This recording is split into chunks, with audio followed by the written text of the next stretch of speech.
Welcome everyone, my name is Manuel Martinez and this is another episode of Career Downloads, where each episode I basically hit the refresh button, bring on a different guest to learn more about their background and their experiences, to really try and uncover any actionable advice that you can use as you're managing your own career. So I'm excited for today's episode because I have with me Chelsey Bonilla, and her and I have, over the last probably close to a year now, have developed a both professional and personal relationship, just kind of getting to know each other. And like I've mentioned before, there's different areas of technology. So she didn't feel that she works in technology, but she really does. So again, I just kind of want to help. I hope that her story kind of helps dispel some of those myths. And, we get to learn a little bit more of how she's navigated it, and hopefully find some things that will be helpful for you. So with that, I'll go ahead and introduce Chelsey.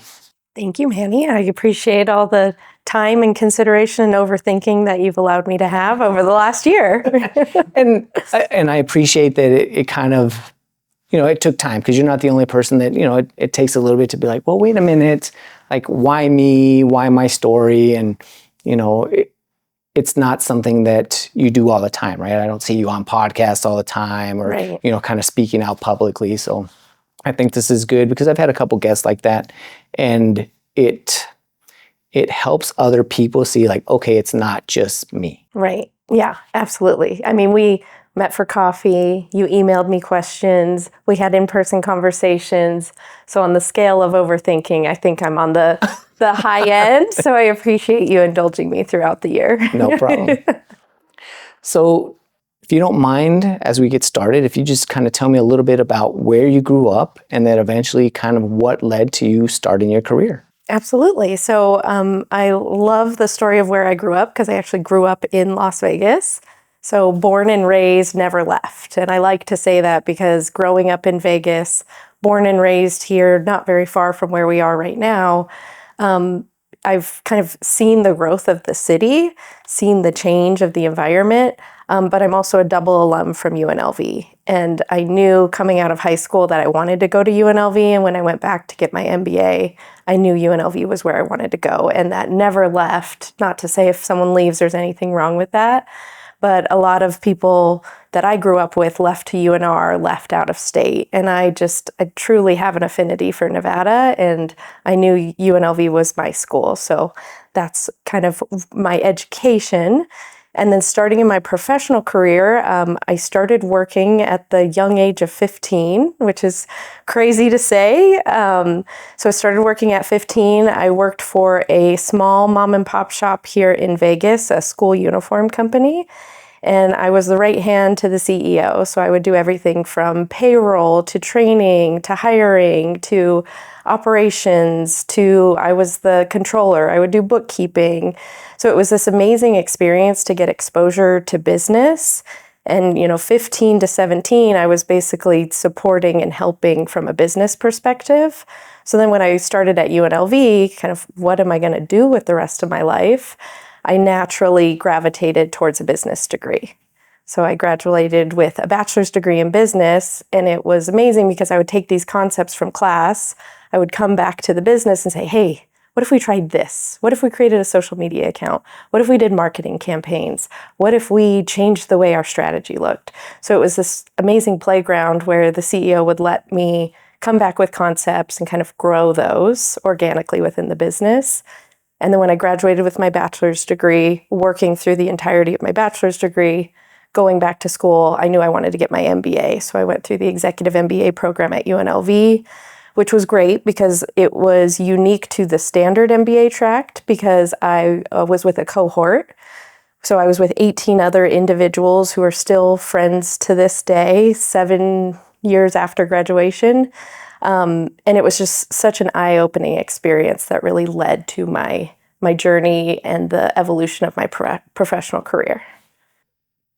What is it about that CEO, and do you think it was just them kind of seeing you grow up and knowing that you're pursuing this business degree, that they gave you the ability to kind of implement a lot of these changes that you wanted to go through? Because sometimes there's business owners, or just maybe the business is it's so established that they're like, no, we're not going to do that. Or, hey, that's great in theory or in a classroom. That would never work, in an actual business setting.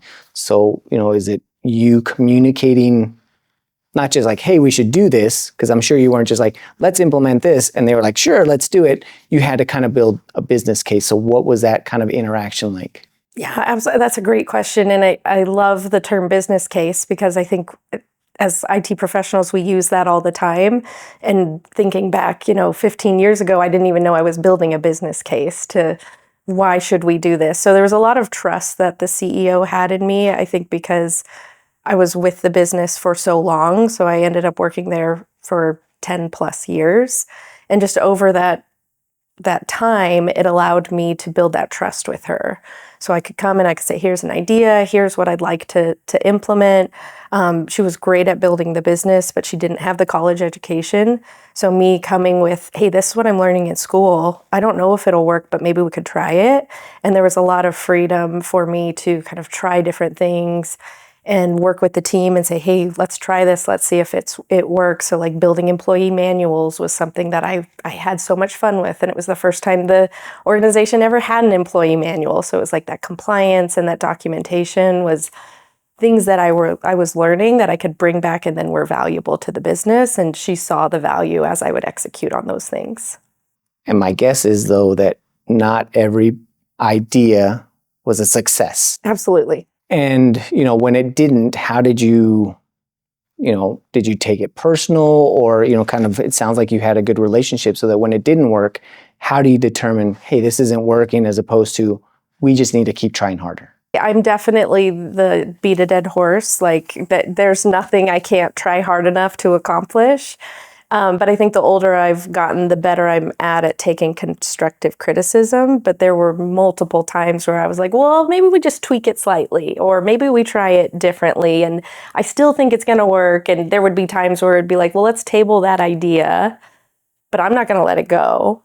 But we're going to bring it up in the future. But I understand it doesn't make sense for the business at this time. So there were definitely those moments where I had to let things go. And that was definitely part of the learning experience.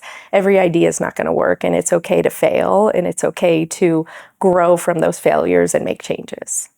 So then now you're working here for 10 plus years. You basically grew up here. You've learned a lot, both in school and in practice, which a lot of times people don't get, right? They're looking for internships. Now, it was a small business, but I think it gave you the flexibility to kind of tweak and learn a lot of that. So what made you decide, okay, it's time to kind of leave this environment where I've grew up and try and go out for my next venture? So that was, I would say, a key part of the executive MBA. So going into the executive MBA, you go through an interview process. You have to have 10 plus years of management experience. And I was the second youngest in the cohort of 18. And I was, I think, the only one who had only had one job. So it was incredibly eye-opening going into the MBA and just seeing the scope of work that people had gone through and the different industries and the exposure that I had. And it was one of those moments where your eyes were open to the potential of the world and you kind of couldn't go back. So going through my bachelor's degree, I was working full-time at this operational job. I was a server off the strip, paying for my education. Going into my MBA, I had to take a step back and just focus on work and school. And then when I graduated, it was kind of that what's next. And I remember going to a networking event at the end of my graduation, and there was an entrepreneur there. And I was the first one to the party. I always love being on time. We had a conversation right when I walked into the party, and he goes, okay, you graduate with your MBA, what's next? And I said, I want more. I just don't know what more is. And he handed me his business card and said, send me your resume. I'd love to talk. And that naturally led to me jumping into IT. So I left operations and I joined this entrepreneur CEO who was managing his own family business. And he was an entrepreneur for the entirety of his life. So I was the chief operations officer for that organization, and we would develop different products. We'd monetize them. We would pitch them to investors. And it was just a total whirlwind.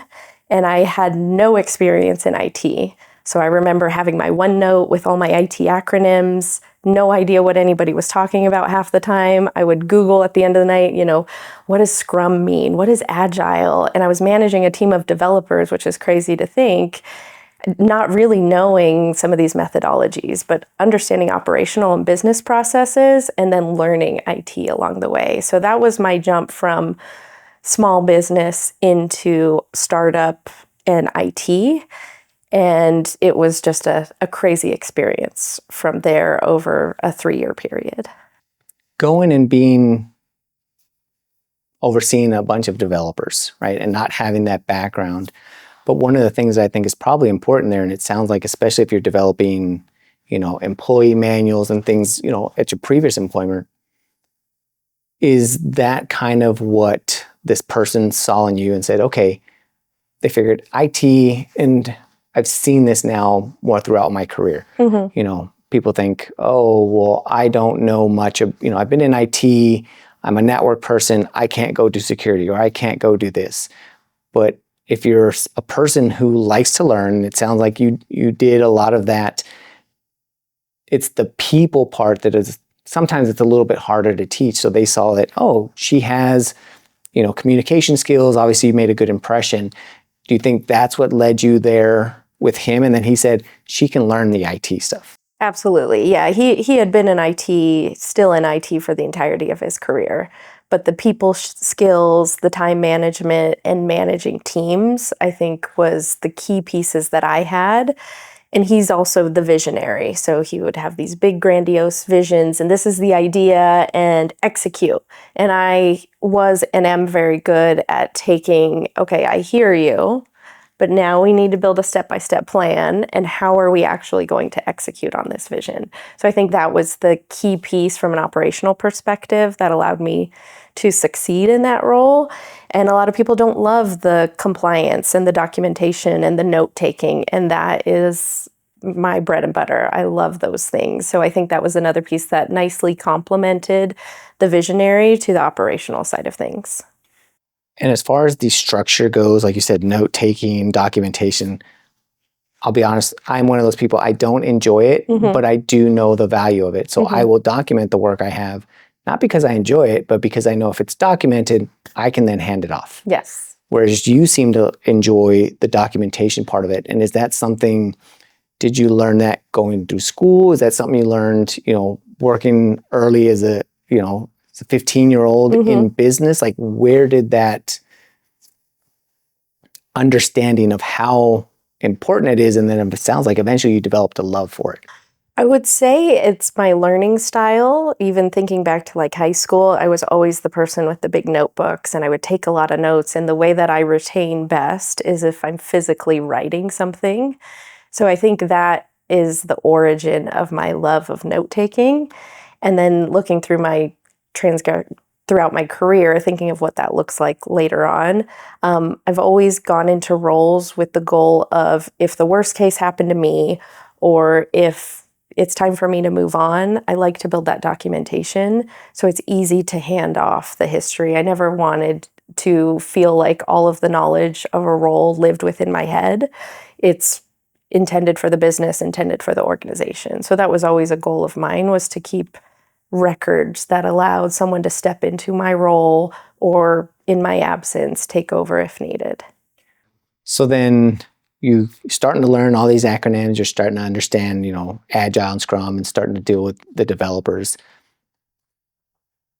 In that role, did these, coming from the outside, right? Sometimes I know people who are technical, sometimes they have like a bit of that, like, well, you don't even know IT, like you don't mm-hmm. know what you're talking about. Yeah. So how did you handle that? Because I'm sure when you first came in, they're like, well, who is this person? Right. She has no background. How is she leading us? Yeah, absolutely. That's a great question. And as a female in the organization, I was the only female in the organization, working with individuals not only in the United States, but overseas as well. So the development team that I was managing was based in Serbia.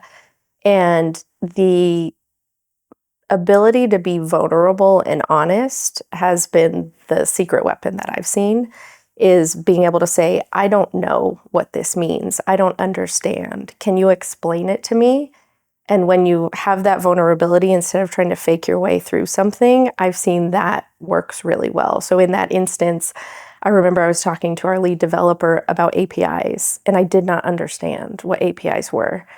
And he drew it out for me, and I'm very much a visual learner. He drew it out for me, and there was this moment where I was like, oh my gosh, I understand. And like just the drawing of it out, seeing the API keys, understanding the passwords, and then putting it all together, it was like this aha moment where I felt like I was vulnerable enough to say, I don't get it. You need to explain it to me a different way. And that allowed them to welcome me into the team, to say, she doesn't have the skills that we have, but she has other skills to offer. That's a good point, right? Is they're probably teaching you so that you understand it. Like, are you going to be the one developing and are you, building all these APIs? No, you're not. Right. But for the leadership and being able to make decisions, you have to understand what the problems are or why we're going in this direction. Right. So I think that's important for, for anybody, whether you're that technical person or you're not technical person, is saying, hey, I don't know. Help me understand. And, I need to know for X, Y, and Z. Like, I'm not trying to take your job, or I'm not trying to, be that go-to person.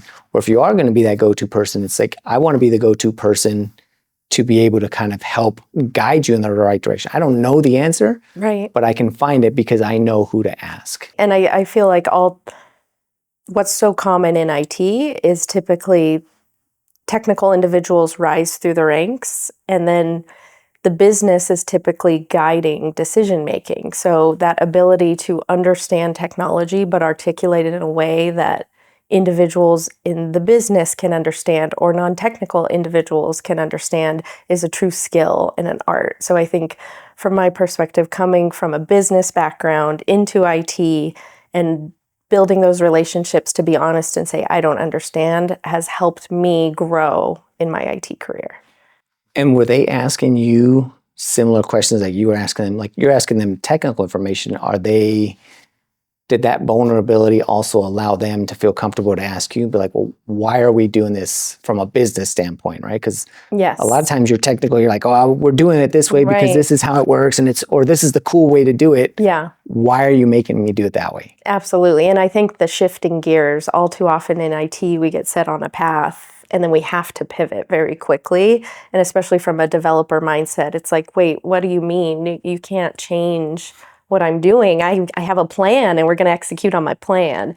So being able to articulate to them, this is why, from a business perspective, this is what's going to generate the most amount of money. This is what's going to make the most sense. This is what's going to be most attractive to investors. I think those conversations were eye-opening for them to say, oh, okay, I'm frustrated, but I understand why we're pivoting or why we're changing. So it built this level of trust.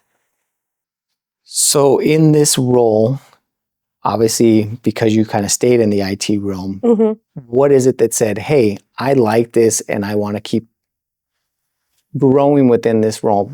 Because you mentioned at the MBA, like all these other different industries, there's all these different, experiences. What is it that made you say, hey, you know what? I'm going to continue this path, even though I don't know and I didn't have that experience, I'm learning, but you stayed with it instead of saying, hey, you know what? I tried it. Yeah. I didn't like it. Let me go do finance instead or something else. I would definitely say I fell in love with IT. I love the continuous learning nature. I love the community of introverts, as goofy as that sounds. I am able to be an extrovert, but I truly am an introvert. So finding people who are like, I'm good being social, but I also just want to go home and, binge watch TV and read books. I was like, oh, I finally found my people. Like this makes sense.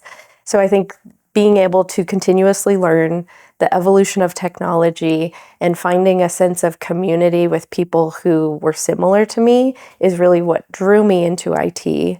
And then growing in that career, I was 3 years with that organization from a startup perspective.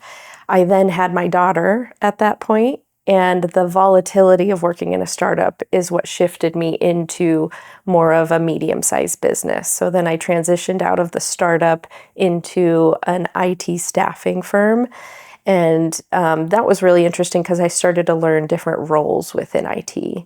So there was a lot of exposure to like, what does a network engineer actually do? What are all these different development languages? What's a service desk versus an IT tech? So that was great exposure. And during that time within the IT staffing firm, within the first, I think, month of me starting there, one of the roles that we were recruiting for was an IT project manager for Clark County elections. And it was a short-term role. It's very hard to find a project manager who's willing to work short-term. And I was like, I'm organized. Put me in, coach. Like, I can do it. No big deal. And so I went on site to Clark County elections and I was like, hey, I'm here to be a project manager.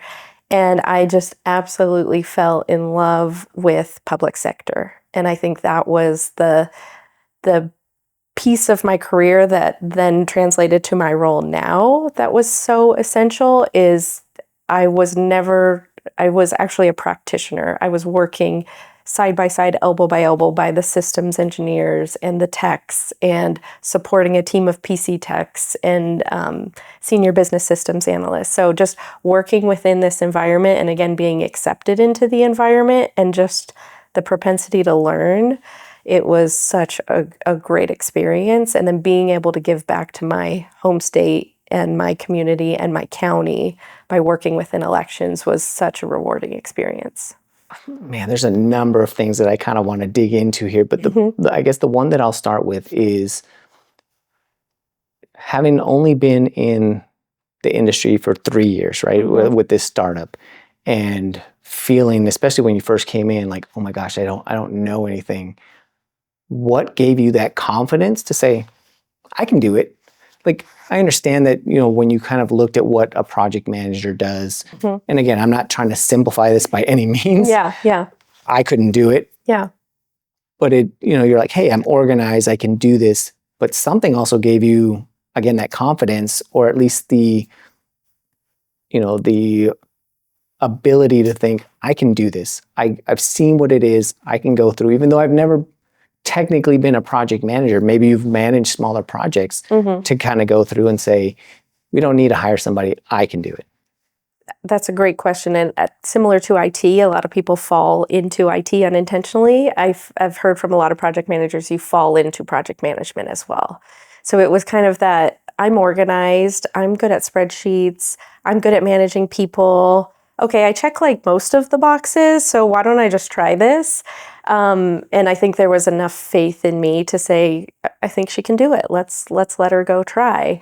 So I think there was a little bit of, I think I can do it, hopefully I can do it, and kind of thrown into the situation, but also having the confidence from my background, from the people management. Throughout my MBA, I learned that I am very organized, which is one of those strengths that I have, which is essential for a project manager. So I think that was a big driving force as well, is knowing that I'm organized, I like spreadsheets, I like managing people, and that kind of naturally led to, okay, I think I can do this. Give me a chance, I want to try it. And is that something that you feel, that, okay, I have enough of the skills, I can figure it out? And the reason I ask is that's, what you're explaining is me. I've gone through a lot of these roles and I'm like, okay, I think, I have these skill sets. I'm pretty sure I can handle this. But I know that if I'm put into that situation, even if I don't have the skills, I'll figure it out, right? There's something in me that says, okay, even if I'm not confident from day one that like I can do the job, I know that if you give me the runway, I definitely can do it and I will exceed, whatever the standards are. Is that kind of what you're seeing? Because it sounds like as you progress through your career, you're put in situations that you didn't know, you slowly start to learn and figure out and say, okay, I can do this, or hey, I can apply this. And it's kind of snowballs. Is that accurate? 100%. And I think it's not having that fear and being okay to say, yeah, I think I check enough of the boxes that I just want to try it. And like you said, if I'm in a situation where I don't know how to figure something out, I'm going to figure out a way, whether it's self-learning, asking questions, being vulnerable, Googling it, whatever it will be, I'm going to figure out a way to accomplish the goal. So I think, especially going again back to the MBA, you're put in a lot of scenarios where you have no idea how to solve a problem. So it definitely honed my problem solving skills and also increased that confidence to say, maybe I don't know exactly how to do this, but I'm going to figure it out. And if I struggle along the way, I'm going to ask for help. So now you're in here, you're a temporary project manager, Mm-hmm. you're working for the county for the elections. Mm-hmm. You start to develop a love for public sector and kind of helping. And you mentioned community, Vegas and Nevada, just based on your LinkedIn post and, just talking to you, like I can see that because as someone who's also born and raised, like Yeah. I wanted to move away a couple times because you're like, oh, I want these other opportunities. Right. Something keeps me here. And then kind of looking back, I'm like, there's a reason, right? Yeah. And the IT community is, as big as the city has grown, it's still a small community. Absolutely. So now you've developed this love and you're learning project management. What do you decide at this point that you're going to do? Because again, it's temporary. It's not like, oh, hey, you're here. Do you go back to your staffing? Mm-hmm. Do you decide, hey, you know what? I want to get involved more in public sector. What transpired? So I had a split role during election cycles. I was 100% on site at Clark County elections, but I was still an account manager, which was my first time being that role in the IT staffing firm. So I was kind of wearing two hats simultaneously, which was great because it was giving me experience and exposure to account management, which is very much rooted in business relationships and being a support system and being that connective tissue to kind of bring the resources of the business to the client. So I was doing these split roles. Again, my daughter kind of driving some of the decisions that I'm making in life. At this point, she's about 2, and I'm working on site in an office. And in that startup role, I was 100% remote. And I was remote for 3 years, which kind of even pre-COVID, I learned to love working remotely for a variety of reasons. And I'm one of those people that will work harder and longer when I'm working from home because I don't have to commute. So there's another 20 minutes that I'm going to dedicate to working. And I'm definitely one of those people. So there was a pivotal moment where I just made the decision as a mom and as a working mom that I wanted a role that checked a lot of boxes, but was remote. That was really important to me, is to find something that was remote. And as a working parent, having that flexibility to drop my daughter off, pick her up. If she's sick, it's okay to go get her, different things like that. So that was really important to me. So I had this little itch in the back of my head that I loved what I was doing, but I needed a role that was a little more flexible to me as a working mom. And so I just kind of serendipitously met someone from consulting while I was on site at Clark County elections from an organization called Gartner. And I'm one of those business nerds that when I hear a new business and I've never heard of it, I go cyber stalk the business. And I Google them and I look at their value statements and their mission statements and who they are. And I read Glassdoor and the testimonials. And I was at this stage in my life where I wanted to find an organization that checked all of the boxes, from the values, from the logistics of working from home, from something that's intrinsically motivating. And so I just did this deep dive into Gartner, and I became obsessed, being completely honest. I was like, I want to work there. That is such an amazing organization. I attended webinars of people who worked there, and distinctly remember it was a panel of women, and they had hired a woman who was 7 months pregnant. And I was blown away because there's this stigma that if you're pregnant, you're going to take time off. So how could you be hired? And that's, not true for multiple organizations, but just this thing that kind of lived in my mind. I was very worried about, if I were to have another child, what's that going to look like? Is that okay? Can I take time off?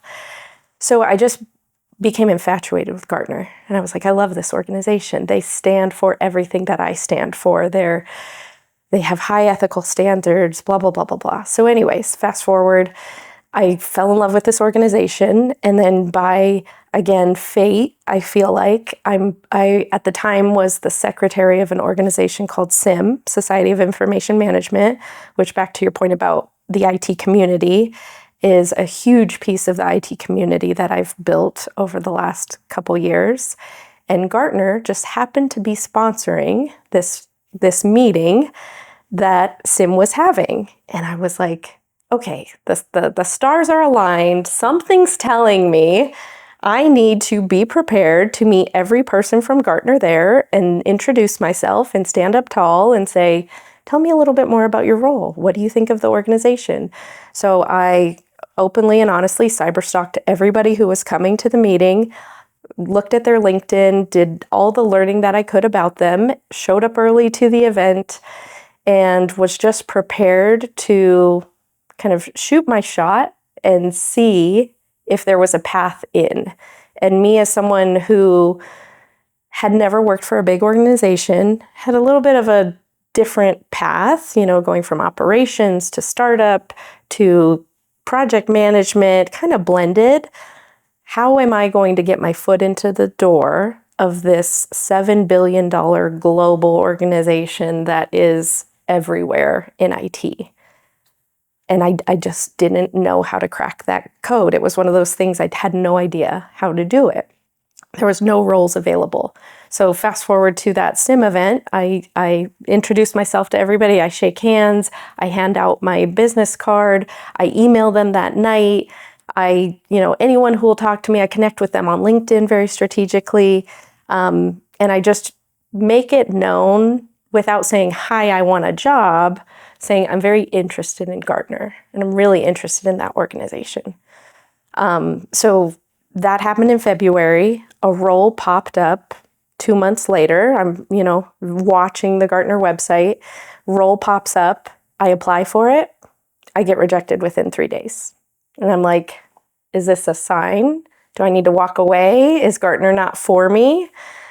And I get a call a couple of days later from one of the individuals that I had met at that SIM meeting saying, I may have a role for you. It's not the one you saw on the website. It's something that's not open yet. Send me your most recent resume. And so I felt like that was my sign to say, okay, here's my chance to shine. This is my path in.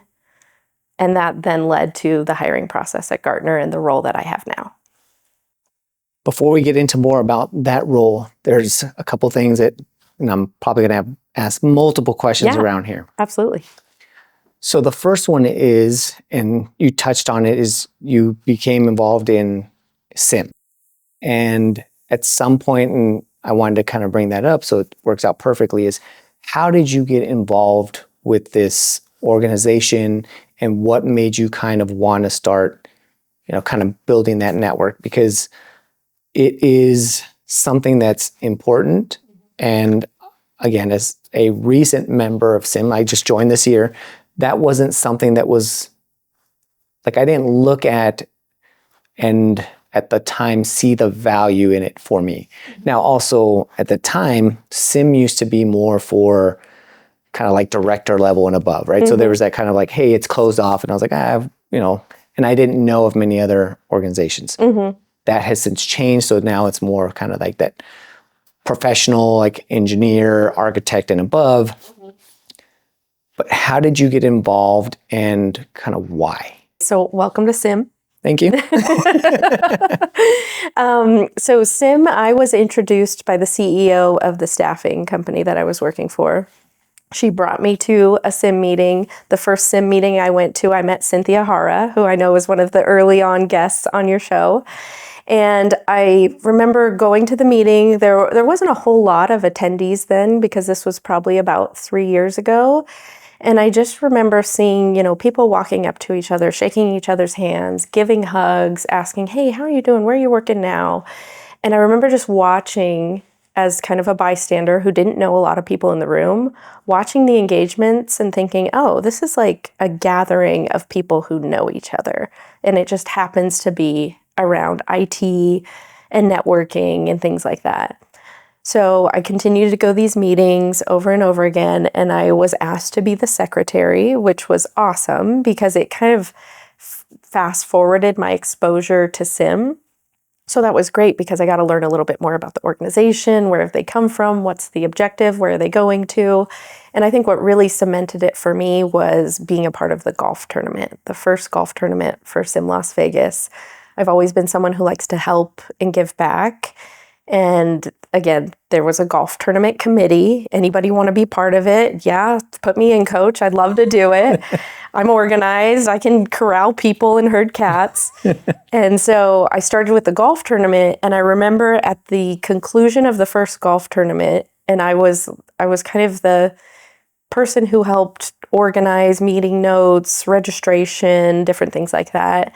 And I remember seeing, 100+ people in this room, all IT, and just it was this sense of community that came together, and the room just had this electricity about it. And I think that was a moment where I was like, okay, this is something. These are my people. These are my people. This is a community. I can walk up to people and hug them and shake their hands and say hi.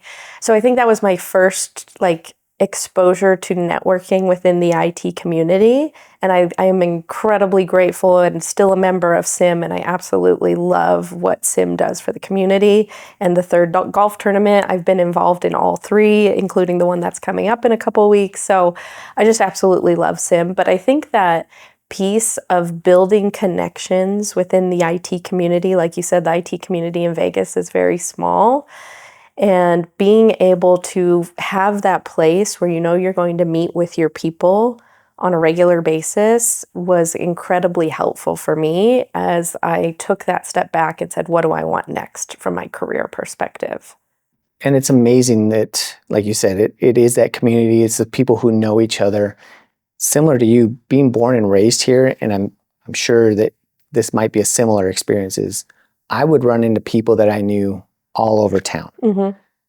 And it wasn't until later on where I started to have more of those same types of interactions, but within IT. Yes. Whereas before it was just people I went to school with, Mm-hmm. people that my dad knew, people Right. that, all over the place. So my wife jokes a lot of the time. She says, when we first started dating, she goes, can we go somewhere and you not know somebody? And I was like, I don't know about that one. Yeah. And I told her, Vegas is small. She's like, it's a big city. I was like, it's not as big as you think. Right. Yeah. But IT felt different to me. Sure, within, the casino, like I said, I knew people that I worked at this casino, I worked in this role, but they weren't necessarily IT. Yeah. And in the last few years, I do feel that. I feel like I go now, and I probably run in now more to IT people than I do people outside. Yeah, absolutely. So you're building this community, and do you think that was this around the same time where you got involved with public sector? Is that where, yeah, hey, not only do I want to meet people, I'm organized, I can, help and provide value, but I get to build this community, and it's within, where I live. And I think a big part of SIM, at least when I joined, were public sector employees. So I got to meet different public sector employees and learn about different agencies. And especially as someone born and raised here, you don't grow up here and think how is my government infrastructure supported? Those aren't the questions you ask yourself. Right. So just seeing behind the scenes and how powerful and impactful the work that people in public sector, what that means, I think that was just so rewarding for me. And getting that exposure within SIM, even outside of Clark County, but other agencies, building those relationships and understanding the different roles and why they're important and what they do, that was such a great experience for me as well. Kind of expanding my network and seeing how collaborative and supportive the IT community is in Las Vegas. I think that's the other piece, is everybody's rooting for each other. So, you post on LinkedIn and we comment on each other's posts, and you see somebody out and you say, hey, congratulations on that new role. And it's just very much a community where we know what's going on in each other's lives, which I love. I don't have personal social media. I only have LinkedIn, but I love that that's my way to share what's going on in the world with my community. And I love that we all lift each other up and we all support each other. I think a lot of that, kind of as you're saying this, I see now where I've seen a lot of big companies, or I've seen a lot of other, like vendors and stuff like that, try to bring people from the outside. And I'm not saying that there are some that are successful and are able to do it because they take the approach of, hey, I really want to understand and I want to be a part of this. Mm-hmm. But most of the time, and I found out that this is very unique to Vegas, is that it's closed off. Like, hey, we'll support each other, we'll help you out. But if somebody comes from the outside, there's like, what are you doing here? Like, why are you really here? And maybe they are trying to be part of the community, but there is that guarded, like, I gotta feel you out for a little bit. Within the community, we all know each other so well. So it's definitely that, like, hey, who are you? I'm gonna vet you out a little bit. I don't know you that well. And I think the unique part about, I know we're gonna get to my current role, but my current role is supporting public sector in Nevada. So that, I feel like, is another way that I get to give back to my community, is the territory that I manage and the territory I support is only Nevada public sector, which is perfect for me. So again, one of those stars aligning type things where it was like, what do you mean? I get to support the state, the city, and the county that I love more than any other place in the world? Like, hello, dream job. So as you're talking about getting to your dream job, so one of the things that you talked about, and this is kind of the other section I wanted to cover, was you talked about not only with Gartner, but with the people that were involved. And you said, like openly stalking. And I think it's more doing your due diligence is the way I see it. Because a lot of times, and I've seen this and I've heard, these stories where like, oh, I want to, I'd like to work at Gartner. Mm-hmm. And they'll apply and they're like, oh, I can't get in, and that's it. Or, hey, I met somebody and I asked them if they had a role, but nothing came of it. Right. It sounds like you did a lot of the work ahead of time. Like, it's preparation. Maybe it's part of being organized. I feel like you and I kind of lived a similar career path. Because at some point I was like, I want to work at VMware. Yeah. And I did the same thing. I researched a lot about them, who worked there. I would see people, at the time Twitter was a little bit bigger within IT. Who were these people? I was making connections and really started to get to know these people. Mm-hmm. And I was like, this is where I want to work. Yeah.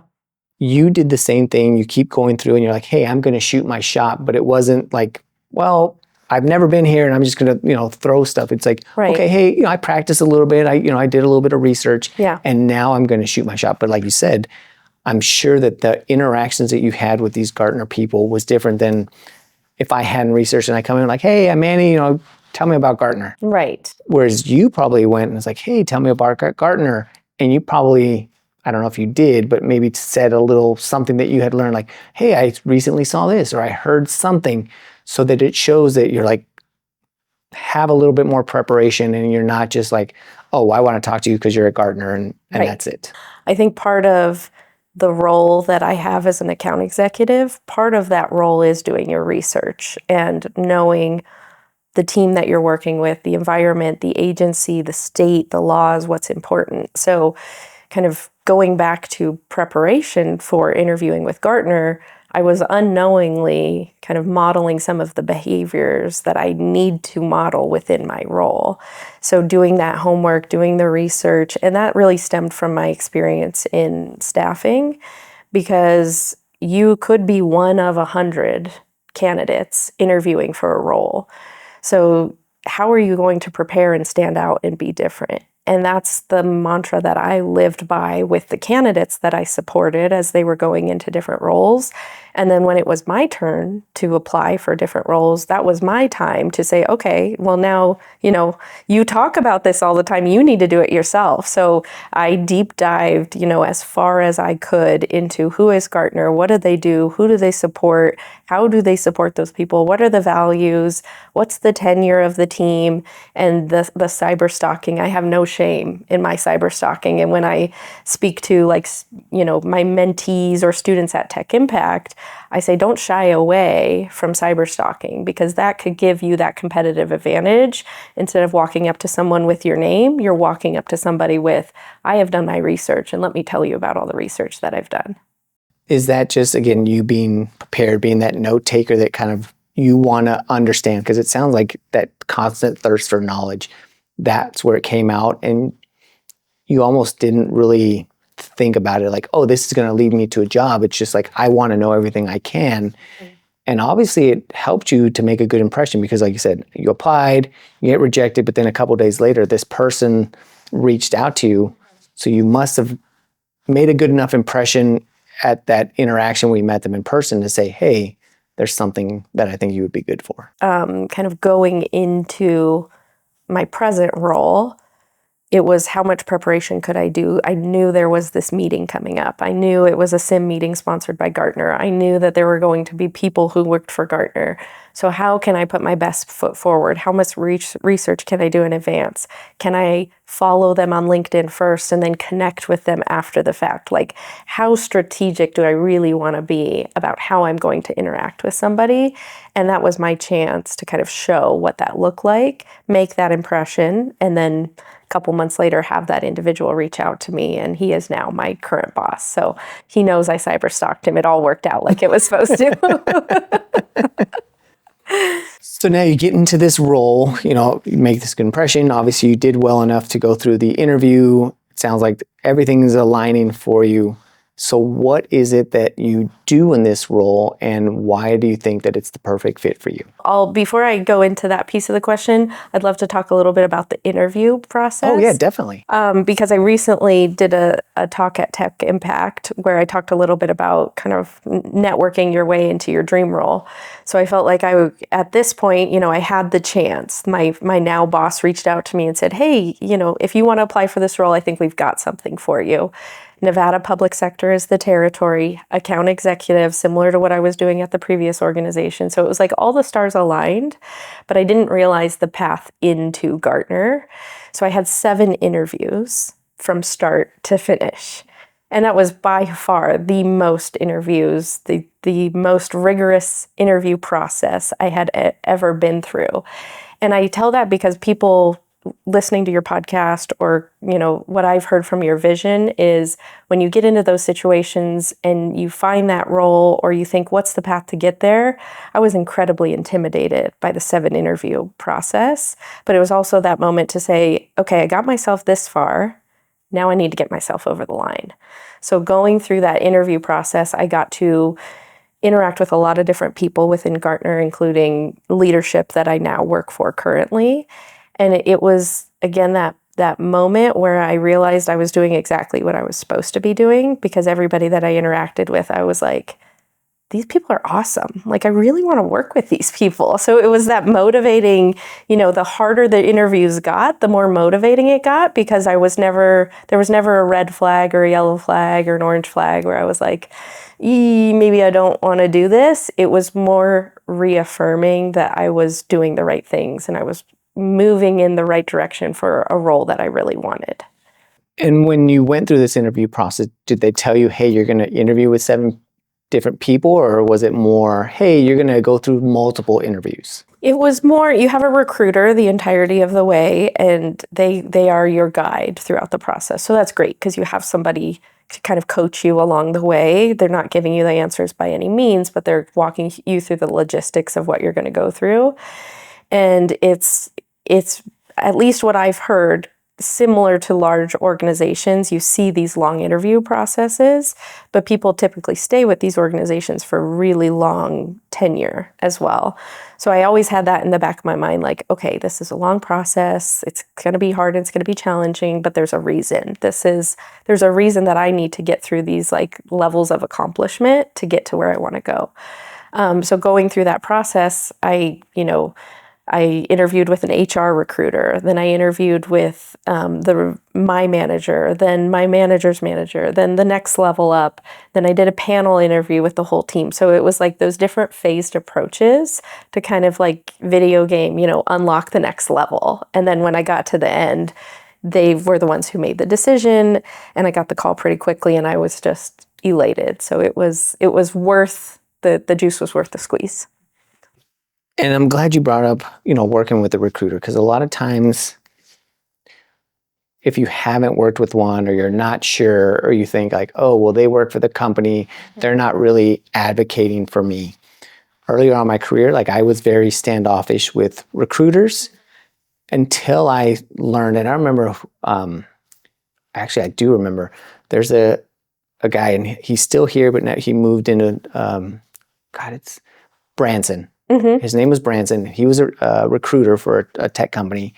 And that was the first time when I started interacting with him, because he could tell I was very kind of a little standoffish. Yeah. Like, I'll give you information, but I'm not going to really tell you everything. Right. And he had a kind of a frank conversation with me and said, hey, listen, the more I'm asking you these questions for a reason. Mm-hmm. He goes, the more that you could give me, the more I can advocate for you. And I was like, well, can you really, Yeah. blah, blah, blah, just, I didn't have that type of information, anybody I could ask. Mm-hmm. So he was the one that kind of really opened my eyes and said, oh, wait a minute. They do advocate for me. Yeah. While also advocating for the business, right? Right. But they're trying to fill a role. They want to find the best person. And if they think that I'm that person, or maybe not for this role, but the more information I can give them, they'll be like, oh, okay, wait a minute, Manny and Chelsey, like, I know you're trying to go for this role, but you've told me kind of what you do. Let me keep you on the back burner so that when something does come up, now you're that person. And in a large organization, they're kind of doing the same. They are vetting you, Yeah, but they're there to help you and ask questions. They won't give you the answers, right? But they will tell you, like, hey, this is, like, for me, it was like, hey, you're going to go through a technical, 2 or 3 technical interviews. Be prepared for those types of things. Yeah. Hey, be honest. They didn't tell you that, but it was just kind of like, hey, be honest, answer what you can, but just kind of explain to them. And, they do prepare you.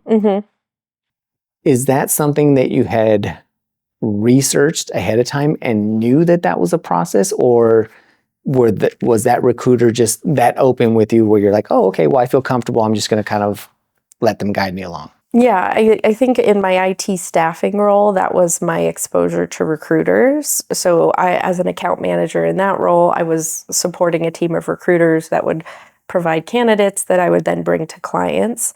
So that was my first, dip my toe into what does a recruiter do. So I had a good context on what is a recruiter's role, but going into Gartner, it's very different because they're really making sure that you're a fit. And I love the term advocate. They're an advocate not only for you, but for the organization, because what good does it do if you put a square peg in a round hole and you don't work out? It doesn't help anybody. It leaves a bad impression on you, the candidate. The organization doesn't have that role filled. So really leaning on that recruiter as an advocate and as a tour guide to kind of say, okay, we completed step 1. What's step 2, 3, 4, 5, and 6, and 7 going to look like together? And then from the research perspective, Gartner is very open, honest, and transparent about the process and what that looks like. So they even have podcasts from current employees on what the interview process looked like. So I remember listening to those podcasts and hearing more about people. And then I would look on YouTube and watch, people talk about the interview process. And there's a variety of roles within Gartner, but the process is very similar. You're typically going through a 6 to 7 stage process. It typically takes multiple months to get through the process. So I had an idea, but at that point, it was more, how am I going to succeed in this process? And the recruiter was definitely the advocate along the way.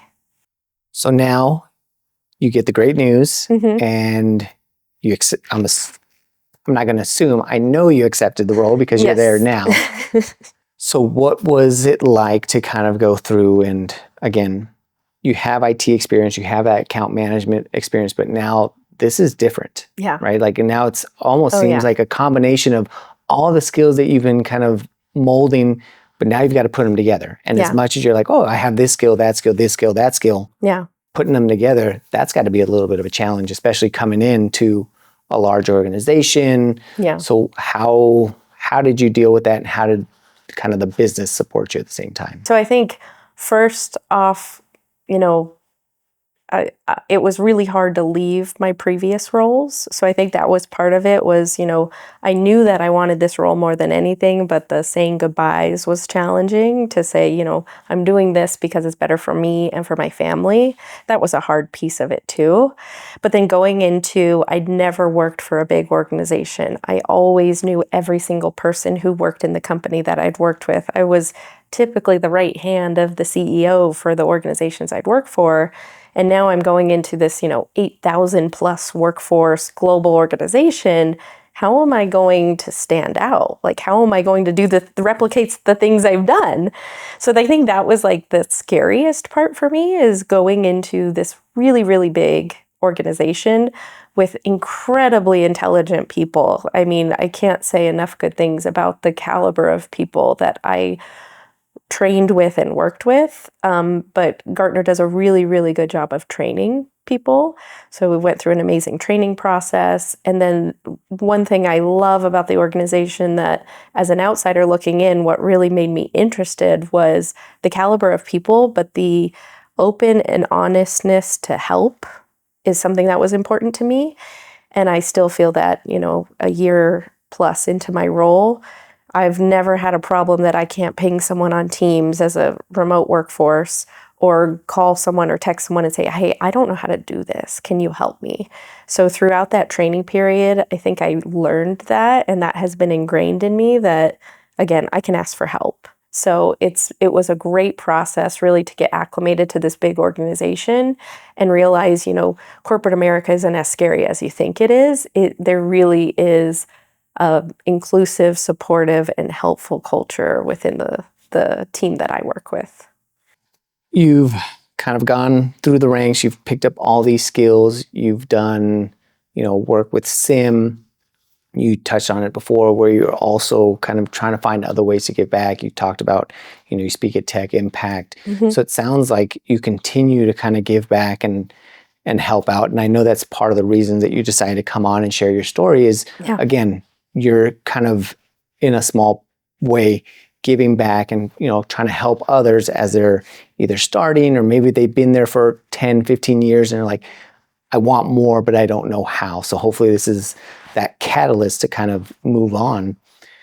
What other areas that maybe we haven't touched on that you think like, oh, this is important, or hey, we kind of glazed over this area of my career? I think we did a good job. Credit to you, talking about the full gamut of my career and where I am now. But what I think, especially when I think of like your vision, which you kindly shared with me a year ago, of providing exposure to people to understand, there's not a linear path into IT, that you can take twists and turns and you might fall into it and you might not know what your end destination is.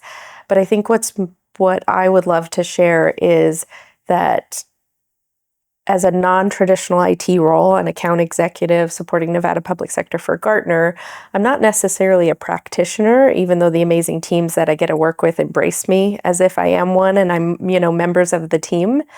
But just feeling comfortable enough to let the stars align and let fate guide you to what the right role is for you. Because I'm one of those people who okay, I need to make a plan, and I'm going to make a plan, and I'm going to stick to my plan. And then sometimes that can limit that growth. So just being comfortable to say, I'm going to see where my IT career takes me, or I'm going to see where my career takes me and see where it grows and what it evolves into. And if I think you sit back and let that happen, a lot of times, as long as you're organized and prepared and a go-getter, you'll end up in a really amazing place. So I think that's what I would love to share with the audience is, let the world take you where it's going to take you, and there could be an amazing outcome at the end of it. Let it take you where it's going to take you, but I think you also very well demonstrated, talked about, you also have to be prepared for when that opportunity comes, right? Yes. Doing your homework and, doing research on the company, on people, on, organizations, and just understanding like what's available. And I think the other thing that, I kind of try to put together is you're picking up skills in different areas. And like you said, like it gave you the confidence to say, hey, I can do that because I'm organized. Like, I'm sure in the job description, it doesn't say someone who takes meticulous notes and is very organized, right? Like that's not what it is, but understanding how do you read a job description and really know what are they asking? Yeah. Hey, being able to communicate with people and establish relationships. You learn that, one in that small organization, but when you came in and started leading developers, like being vulnerable, asking questions, you're like, oh, okay, well, I'm managing a project. That means I'm going to have to talk to people. Mm-hmm. Oh, I can do that. I can will I know exactly how elections work? No. Yeah. But I can ask questions, I can figure it out, and kind of putting all these different skill sets to use. Because I think that's the thing that is both fantastic and also probably intimidating about IT is you can take any skill set, you can come from any other industry and come into IT. But I think at the same time, there's so much that people are like, oh my gosh, like I don't know if I can do this because there's, there's so many different avenues, or I don't know what, a network engineer does, or a lead developer. Okay, well, especially now, there's all kinds of resources to kind of research.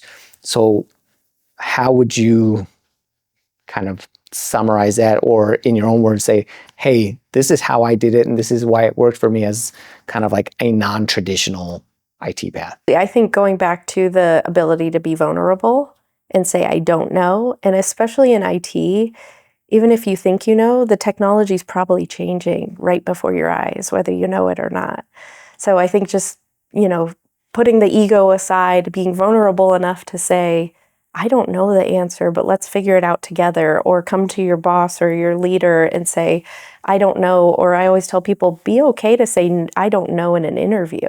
When you go into an interview process, if you don't know an answer, what's the value of faking your way through it if they're then using that key piece to hire you for something you don't know how to do? So I do feel like the community within IT, a lot of us are able to say, I don't know the answer, but we're going to figure it out together, and we're lifelong learners, and that's why we love this industry, is because there's never a dull moment. So I think that's a big piece of, maybe I'm scared to go into IT. Don't be scared, because everybody was probably scared when they started in it. But it's this thing that once you dive in and you see, how vast and how broad and how it touches everything, especially now, I think it's just such a rewarding experience.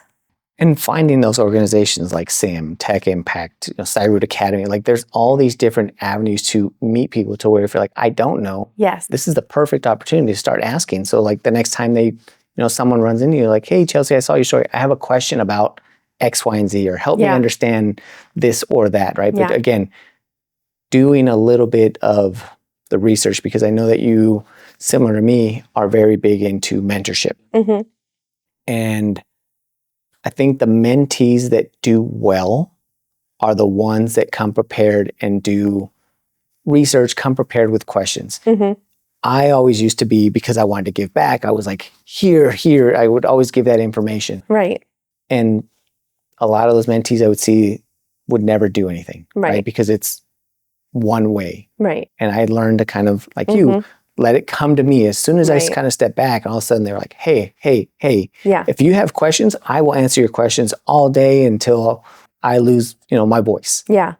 But I won't do it the other way. I won't just preach. Right. Absolutely. So is that?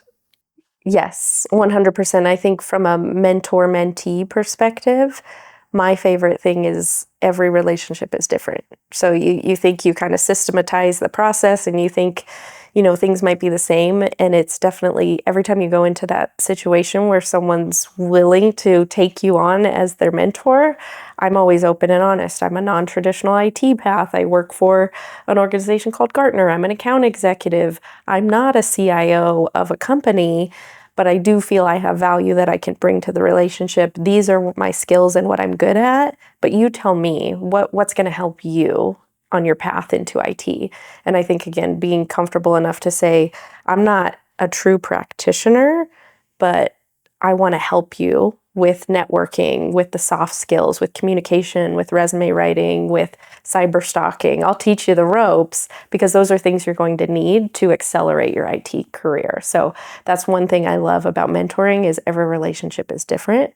And within this, our Vegas IT community, I feel like there's so many people we can kind of bring in, and then you see them kind of rise through the ranks. I'm thinking of Paula, and she was on your podcast, absolutely amazing. She was my mentee, I don't even know, 2-3 cohorts ago from Tech Impact, and just seeing her, thrive, that's where I feel the mentor-mentee relationship is just amazing. You beat me to it, because that's exactly what I was going to bring up. Is you mentioned, hey, you're not the CIO, you're not this, but the value you provide. And I was going to bring out, she repeatedly through that episode, like, Chelsey, she's my mentor, and shout out to Chelsey.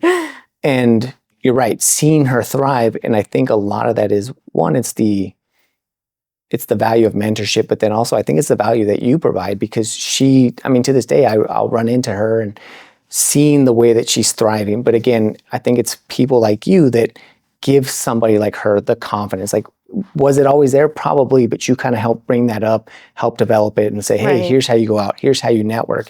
And I see everything that she's doing. Yeah. But again, a lot of that is the hard work that she put in, but it's a testament to people like you that go through and take the time to kind of give back and say, hey, let me help guide you. Here's what I'm good at. Yeah.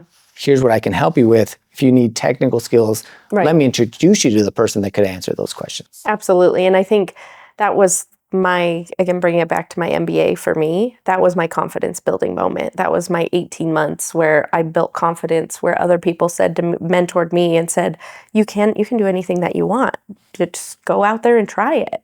So then imparting that onto my mentees from Tech Impact and saying, we're a group of introverts and some of us are awkward, and it's okay to be awkward and weird and have weird hugs and, post on social media and be vulnerable. And those are the things that I think, like, they hear that, they see someone who's in a role that they're happy with and they're successful at, and they're like, oh, okay, I can be my own self. I can be natural. I can do what I think is best, put that out there and use that to leverage betterment in my career.